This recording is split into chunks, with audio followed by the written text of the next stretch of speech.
Hebrews chapter 11 part 1. Great examples of faith. Faith shows the reality of what we hope for. It is the evidence of things we cannot see. Through their faith, the people in days of old earned a good reputation. By faith we understand that the entire universe was formed at God's command, that what we now see did not come from anything that can be seen. It was by faith that Abel brought a more acceptable offering to God than Cain did. Abel's offering gave evidence that he was a righteous man, and God showed his approval of his gifts. Although Abel is long dead, he still speaks to us by his example of faith. It was by faith that Enoch was taken up to heaven without dying. He disappeared, because God took him. For before he was taken up, he was known as a person who pleased God. And it is impossible to please God without faith. Anyone who wants to come to him must believe that God exists and that he rewards those who sincerely seek him. It was by faith that Noah built a large boat to save his family from the flood. He obeyed God, who warned him about things that had never happened before. By his faith Noah condemned the rest of the world, and he received the righteousness that comes by faith.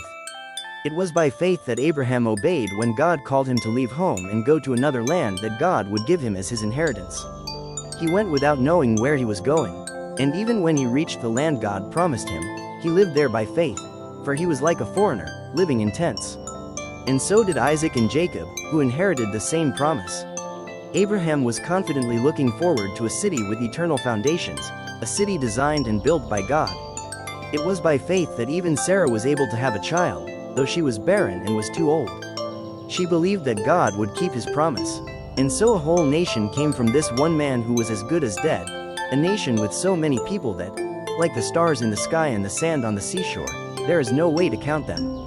All these people died still believing what God had promised them. They did not receive what was promised, but they saw it all from a distance and welcomed it. They agreed that they were foreigners and nomads here on earth. Obviously, people who say such things are looking forward to a country they can call their own. If they had longed for the country they came from, they could have gone back. But they were looking for a better place, a heavenly homeland. That is why God is not ashamed to be called their God, for he has prepared a city for them. It was by faith that Abraham offered Isaac as a sacrifice when God was testing him. Abraham, who had received God's promises, was ready to sacrifice his only son, Isaac, even though God had told him, "Isaac is the son through whom your descendants will be counted." Abraham reasoned that if Isaac died, God was able to bring him back to life again. And in a sense, Abraham did receive his son back from the dead. It was by faith that Isaac promised blessings for the future to his sons, Jacob and Esau.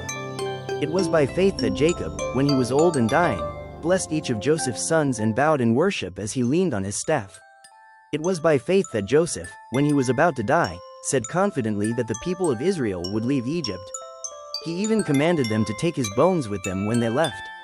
It was by faith that Moses' parents hid him for 3 months when he was born. They saw that God had given them an unusual child, and they were not afraid to disobey the king's command.